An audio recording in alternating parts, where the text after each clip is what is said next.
Hello, my name is Nathan Knowles, and this is my presentation for the Fall 2015 Adult Education 7646 Workforce Education class with Dr. Cleveland. I'm a faculty advisor at the Marine Corps Logistics Operations Group located in 29 Palms, California.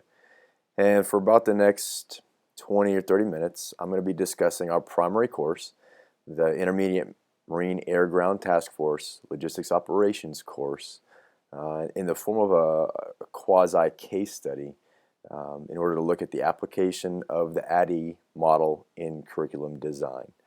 A lot of acronyms there. I'm going to refer to this course as IMLOC from here on out for your sake and for mine, because that's a mouthful, an acronym within acronym. And our organization, the Marine Corps Logistics Operations Group, for the remainder of this will be probably referred to as just MCLOG. But if at any point at the end of this there's any confusion or question about acronyms because I made a poor assumption that something was understood when it wasn't, just leave a comment for me and I'll respond as soon as I can. So the end state for this is to demonstrate the techniques in curriculum design, both good and bad, that we struggled with and have succeeded in order to help you potentially and hopefully in your applications in the future. We'll do that through looking at the problem that requires this course. That'll take us through a quick 3 to 5 minute history to provide some context to explain that. And then we'll step into looking at how we solved that problem, specifically using curriculum development and specifically the ADED application in that. So to kind of understand where this course comes from and why it exists, we need to kind of take a step back. We need to go back to the beginning of the early 2000s in pre-operation, actually earlier than that, but pre-operation Iraqi freedom and Operation Enduring Freedom, so the War on Terror. The reason we need to do that is because our structure in the logistics side of the Marine Corps then has a significant impact on the problem that we created. This organization may not mean a whole lot to you. Pre-OIF, we were structured in the logistics community as the Fleet Service Support Group, FSSG, and within that it was very functionally aligned. And so if you look at those labels for the subordinate battalions below that group, you have supply, maintenance, engineers, medical, dental. Very functionally aligned, very stovepiped. And that facilitated some efficiencies in training because that commander, that operations officer, was responsible for that specific area within the logistics community.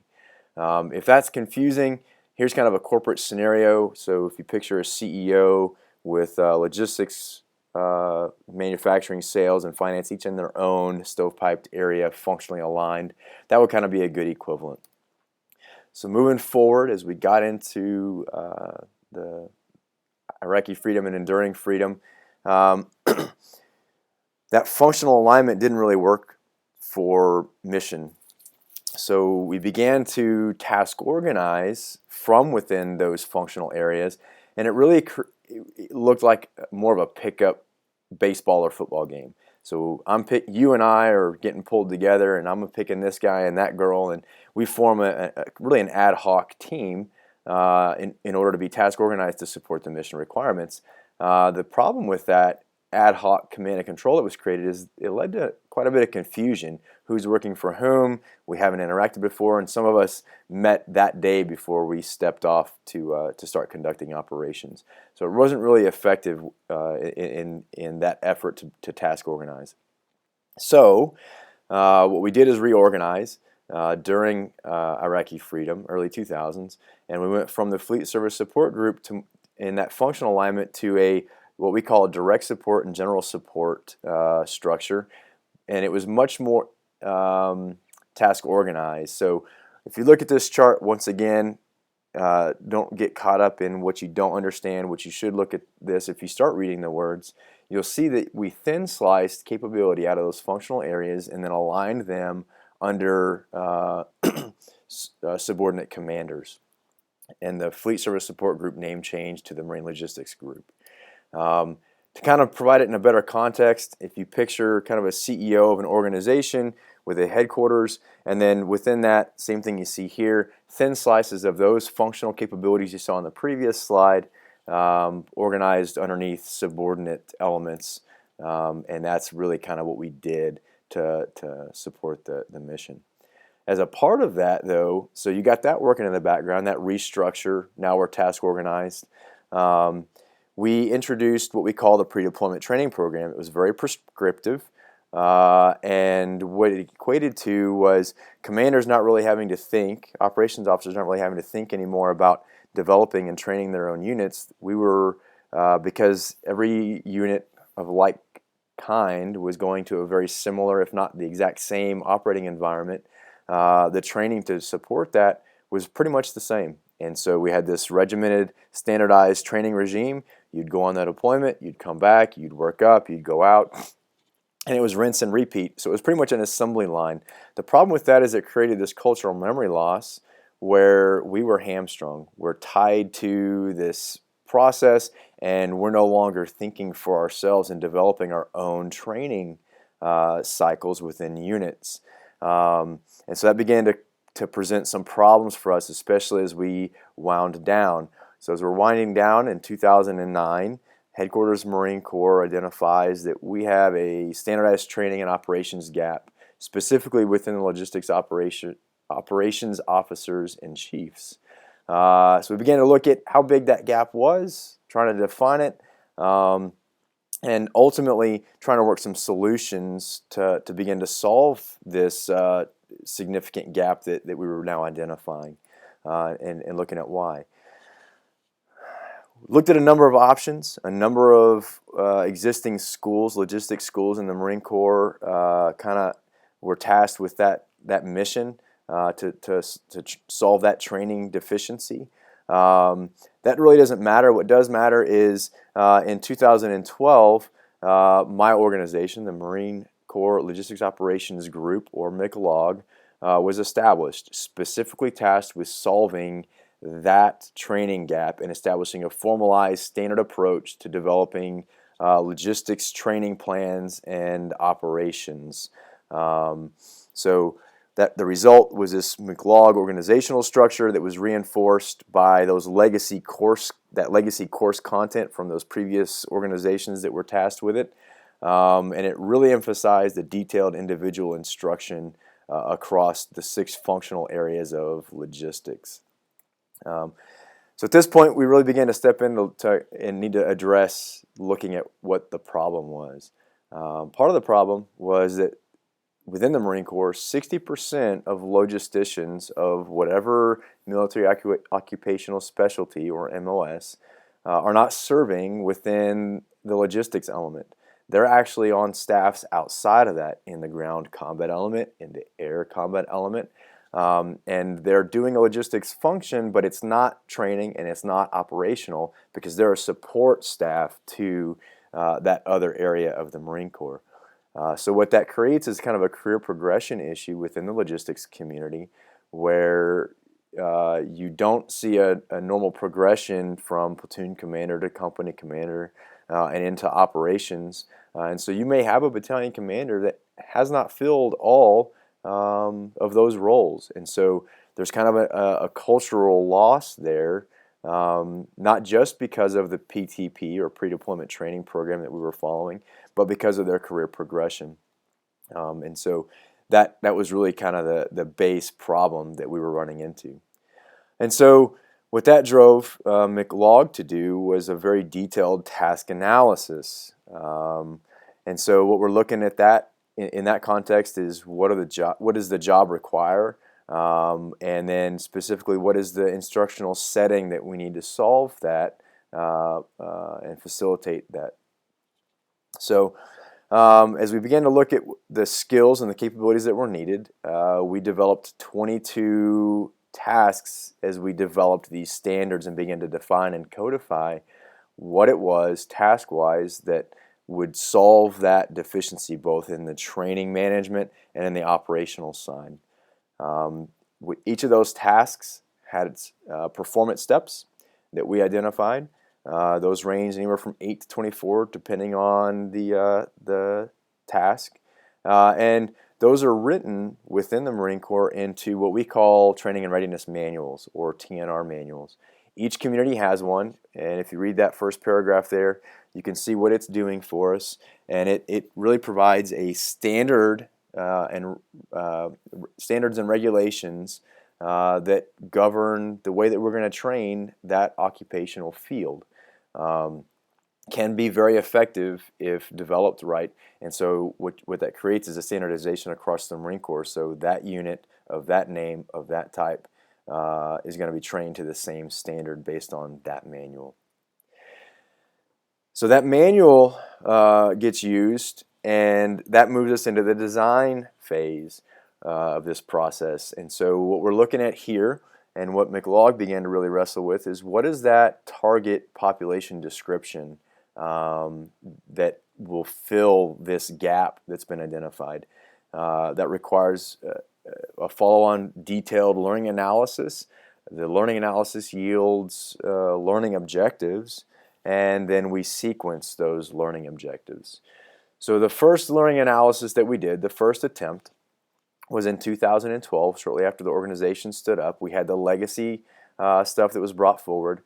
And that initial learning analysis of those 22 tasks yielded 59,000 knowledge, skills, and attitudes, or KSAs. And those are the, if you're not familiar with it, those are the knows, the know-how-tos, and the be-able-tos and associated attitudes that we determine that need to be resident within an individual in order to be proficient in that area. Those are then grouped by likeness. And the initial groupings totaled 245, and then an initial determination was made that it would take about 6 weeks to work through those 245 groupings that become enabling learning objectives for us. The target population, because we were talking an intermediate level, is the training gap. We identified as gunnery sergeants, master gunnery sergeants, captains, senior captains, and majors specifically. What that means is that target population has an experience range anywhere from 8 years to 22, 24 plus years. So a significant range of experience, both in training and operations and occupational specialty and expertise coming in. If you're looking at the number of KSAs and you're kind of scratching your head and wide-eyed, we were the same. Bottom line is those preliminary KSAs were voluminous and were just unwieldy. And what that created is a very regimented, forced, rigid instructional design and technique. So you've got this professor or the instructor standing up. Keep in mind that we're working with peers, and then in some cases that instructor on the platform is a subordinate. So it may be a captain instructing majors now, or a staff sergeant or gunny on our staff that is instructing. And because there were so many KSAs, and because we had so many learning objectives to work through in that 6-week time frame, it really focused instruction much more towards, and not necessarily intentionally, but the result was that it was focused much more towards checklist in order to work through the subject matter in a timely fashion than it did student retention and learning. And that was because that rigid technique that was forced, we had to use it in order to get through all the subject matter, was much more at the top end of the cone of learning. So it was reading, you're hearing what the instructor's saying, you're seeing what they're presenting you with. There were a number of practical applications incorporated into it, but it was still pretty ad hoc. There wasn't an overarching effective design yet to this thing.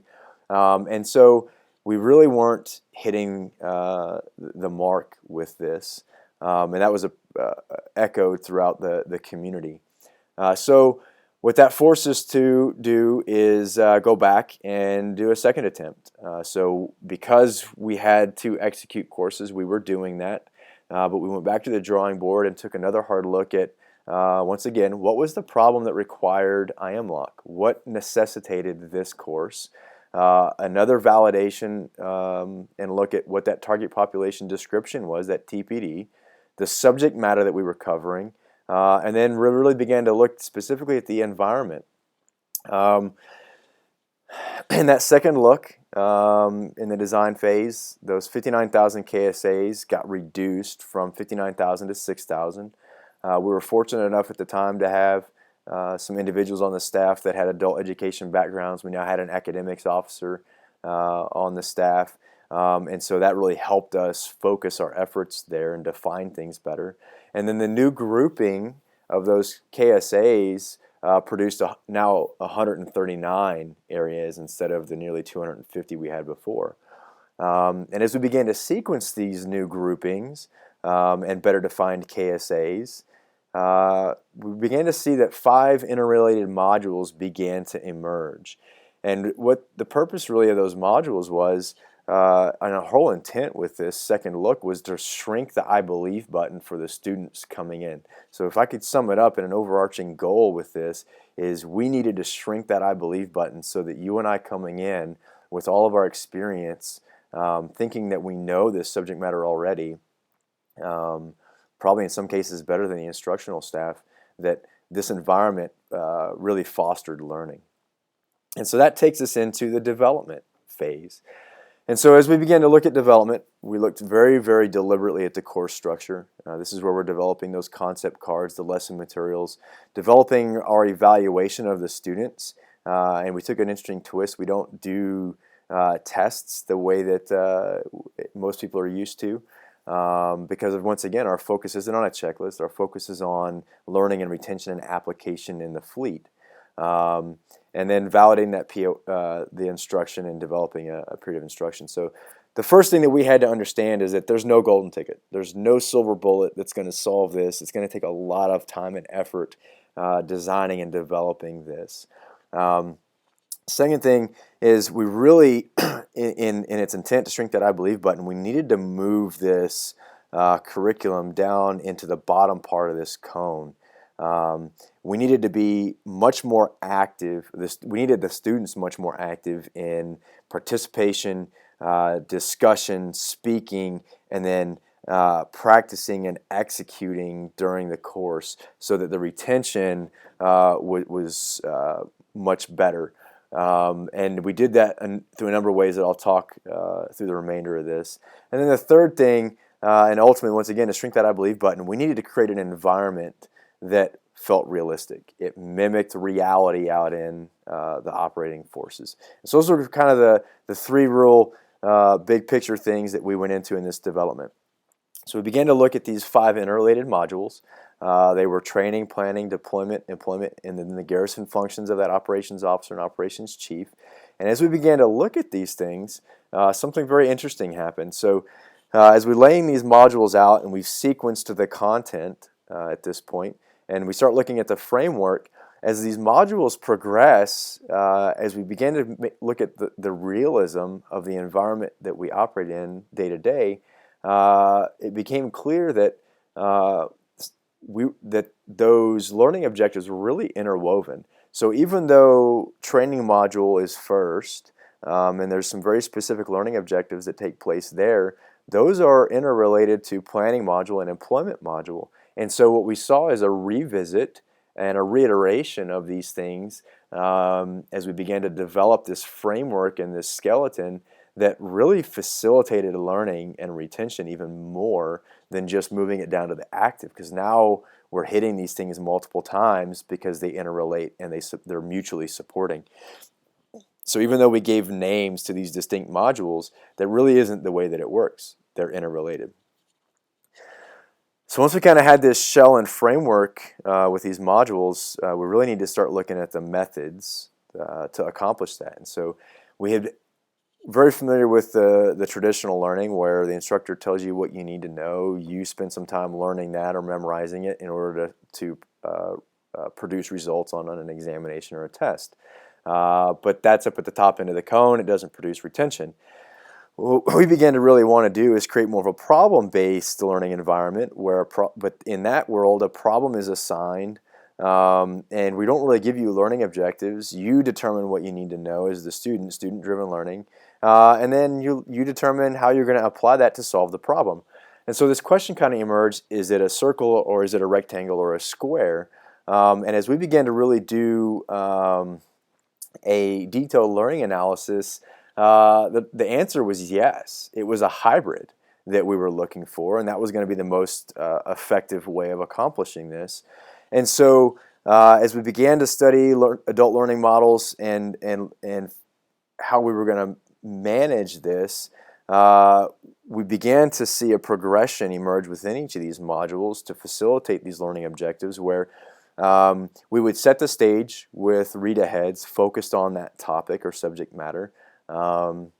So we're focusing the students' efforts, and those are structured very deliberately in the development, both in the volume of reading per night based on all the other things that they're doing practical application-wise. That feeds into an informal lecture in some cases, because once again, it's a hybrid. We really can't choose one or the other. The answer is yes, it's a cylinder. It's not a circle or a square. So perspective was everything. And in some cases, we needed to facilitate through an informal lecture. I'll talk about the way we do that later, because there's some deliberate things there. Those would lead into guided discussions within the small groups, and practical application would be interworked all around this. So these informal lectures and guided discussions are taking place in the middle of these practical applications. So we would carve time out, pause in that practical application. The informal lecture and the guided discussion were deliberately placed in that point in time to make sure that the students were addressing content and subject matter in their practical application appropriately. And then this thing became very group-centric, and we began to see some advantages to using very specific counselings, journals, and briefings to move this into the much more the active learning environment. So let's talking about the environment as we develop this. The physical environment is critical to this. What I mean by the physical environment is it's not just the classroom. We have to look at the staff structure. And so as we began to develop this thing out, looking at the problem-based, scenario-driven stuff that we were wanting to do, it became clear that faculty advisors or facilitators is what we needed. And so as we began to build this out and look at the student structure and the population, that began to shape the faculty and staff structure. So we're able to accommodate 48 students. We break those student groups into three, or the whole class into 3 student groups. And we have 3 faculty advisors, because that was the number that we determined was most effective to facilitate learning with each of those groups. That environment, though, also includes the electronic environment, the data environment that they're going to live in for all of their planning, for all their practical applications, for the way that we're presenting media, for the way that we're they're interacting and doing information management within their groups, and then physically the classroom and the facilities. And so this is just an example of the level of detail that you need to get into in the development phase, where this is the 4th iteration of us designing this and what was going to be most effective. So looking at the 48 students and how we were going to break them into 3 distinct groups, give them their own spaces, and then okay, so how are we going to break this classroom up? Well, we need to order partitions to section off the classroom when it's not an informal lecture. They need smart boards, and so in this design, there's a smart board. There's a data and communications infrastructure plan that had to be put into place, software to network this stuff and create a realistic environment for the students. Once again, shrinking that I believe button so that the challenges to student learning is the subject matter itself. It's not the environment, whether it's the staff structure, the student structure, or the physical classroom and digital environment that they're operating in. The next piece to the environment that we had to really take a look at is we're working in small groups. We've made that determination. There's some problems that ensue with that, specifically social loafing and groupthink. So how do we create cohesion of that group and address the standard group dynamic pitfalls? Well, one of the key solutions that we came up with is actually the MBTI, the Myers-Briggs type indicator. And while for the Marine Corps this was a little bit of an emotional experience because it's kind of touchy-feely, and we don't like to do that touchy-feely thing. We think we're all Marines and everybody's the same. The reality is we're not, and we all interact with and perceive the environment differently. And the MBTI is how we facilitate that. And so we walk the students through that, they complete it, and then they break into their types. They go through looking at specifically the pitfalls and strengths of those types. They brief that out to the entire group, and pretty soon that we have taken what took our old course 2 or 3 weeks before the walls came down and we became transparent and the cohesion took place. We were now accomplishing this in a day and a half because we were forcing transparency up front. We're learning about ourselves. I'm understanding that my frustration with you isn't because you're not good at something. It's because your personality and the way that you approach problems is simply different than mine. But now I understand that. I understand a little bit more of how you interact with your environment and how I do as well. And we've addressed solutions and how to mitigate those things. Very, very effective. In fact, we sat as faculty advisors, mouths wide open, the first time that we ran this iteration last year, or this in the iteration, because we couldn't believe what we were seeing and how fast walls came down. And then we also facilitate this, the encounter, the social loafing and groupthink through the use of our journals and the placement of our faculty advisors in really being directly involved to make sure that that things are moving along. Continuing on with the environment. Really the goal here in the other aspect of the environment is how do we make it realistic? How do we take a scenario-based world, a problem-centric thing, and make it realistic? Our solution was to mimic the logical sequence and the life cycle of a unit. So what you and I would experience in a unit, we mimic that through the use of a game clock and the progression of these modules so that you're training, you're working it through planning because you get a mission that's been assigned, and it actually is very, very effective logical progression, and that also aids with the retention and the learning. We use that common scenario, and then coming back to this informal lecture as a facilitator for the environment, instead of you and I just doing standard platform instruction, if there's a class that needs to be given on a subject, it has to do with the real world we live in. And so we formatted this in the context of a dinner theater, is kind of what we call it. And so those mugs that you see there really are just a snapshot of the roles that we play as the staff. And so I bring folks in from the staff to provide the informal lectures. I do the same thing myself during the planning module. And I'm playing a role within the higher level staff to the subordinate level staff to facilitate their practical application. And so what it does is, once again, the informal lecture isn't so much a lecture as it is a realistic way that we would actually interact in real life. So it shrinks that I believe button once again, and it's also communicating the information. It ties to those read-aheads that they've been doing the day or two prior, and it feeds into the guided discussion and serves as a primer. So kind of talking about finishing up the development, that moves us into the implementation. And here we're looking at really the preparation, the conduct of the execution in that implementation.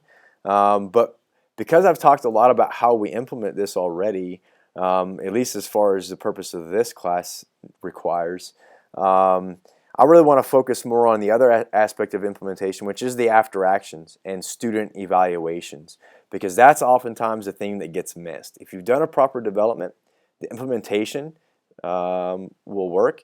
Your preparation, if you do thorough rehearsals, op checking or operational checking of the systems and things within the classroom setting and those other environments that we discussed, those are usually going to take care of themselves as long as you've planned them out. What doesn't typically happen well are after actions and evaluations. And so as we look at evaluations, there's a couple different aspects to this. There's the evaluation of the student. In our curriculum, they evaluate themselves. They do some self-assessments. Then we also evaluate their performance through their briefings, through their products, through the fact and involvement in the processes. We have rubrics that we have developed that are very thorough, that allow us to operate in the background and monitor. It also helps, once again, with that group dynamic. The students evaluate, and we as the staff evaluate the IMLOC through evaluation and readiness forms. But what I want to talk about specifically right now is that initial survey that the students do. So those 22 learning tasks, those terminal learning objectives that we developed in the very beginning of that analysis phase. As the students show up, they conduct an initial survey of their ability within those, and they rate their proficiency across those. And then that's repeated at the end of each module on the applicable learning objectives that were met there. What that produces is, hey, I thought I was here after going through this. I wasn't. I was actually here starting out, but I'm here now on this scale. Then in evaluating the curriculum, at the end of each module, the students fill out a faculty evaluation rating form, or a FERF, on each module or subcomponent within a module. And that addresses the content, it addresses the environment, it addresses the methods, and then the time allocated along with several other areas. And that helps us really revise and review and critically look at our curriculum.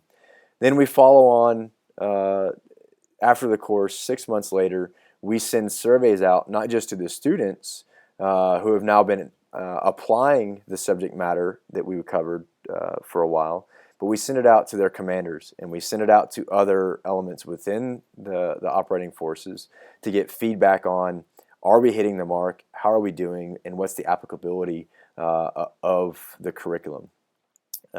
Timing is critical.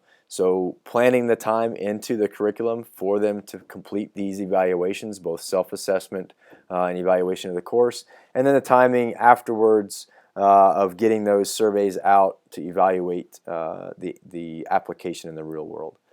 So continuing on with the evaluation, we very, very closely monitor the curriculum's effectiveness. To date, we've trained 397 students, what we call Expeditionary Logistics Instructors, or ELI. 265 of those under the legacy curriculums, or period of instructions, and then 132 this year. We started this course in January of this year, and we've trained 132 under the new POI. Under the new POI, you can see the approval ratings there of both the curriculum for the target population, for the methods that are being used, and then really the main mark and measure once they leave here is not just their assessment of the ability to perform duties in themselves, but their commanders and the community assessing the increase in performance. And then we ran our first course content review board this past May after the second iteration of the course. We reviewed specifically the training and readiness tasks, those 22 tasks that we identified, the population description, the curriculum itself, and then they took a close look at the survey data that I've been discussing. In its entirety, validated start to finish for the first time by a CCRB, so a huge measure of effectiveness and measure of success and performance there. In closing, I really want to quickly talk about why it is that we don't like using ADDIE. To most of us, it's unsettling, it's unwieldy, it looks like a lockstep series of things that I've got to do, and there's no real clear path to the answer, because really at the end of the day, it is there to simply balance the intuitive and the analytical processes in design. If used right, it forces us into a very active role instead of a passive role in curriculum development and implementation. And then if we are planning this appropriately and taking it and really working through that system, it's not lockstep. It's just a facilitator to guide us across the process. And once again, foot stomping is after actions. So when we go into an internal after action, and we are going through one right now, because I just wrapped up the last 6-week course a week or two ago, are going in position because we want to solve problems. And anytime something doesn't go right in a curriculum, we want to blame the curriculum. When the reality is, we did a very detailed learning analysis. My recommendation is we need to trust it. And we need to assume that it's our implementation that was wrong. It was the things that we did that were mistaken. We work on correcting those, and then in the next iteration, if that doesn't resolve the issue, then we can begin taking a look at the period of instruction itself and the curriculum as a whole and timing of it. Closing. Bottom line is our organization relies on people, facilities, curriculum and exercise design specifically, and then advocacy. If you want to take a closer look at what we do, there's our websites for our SharePoint and stuff. We run 3 courses a year. Those are the dates each year that we run them. And at the end of that, we are bestowing a military occupational specialty on these students that allows us to track and then task appropriately. I hope that you learned something in the course of this. If there's any questions, please post them in the comments or shoot me a message, and I will respond to you. Thank you very much.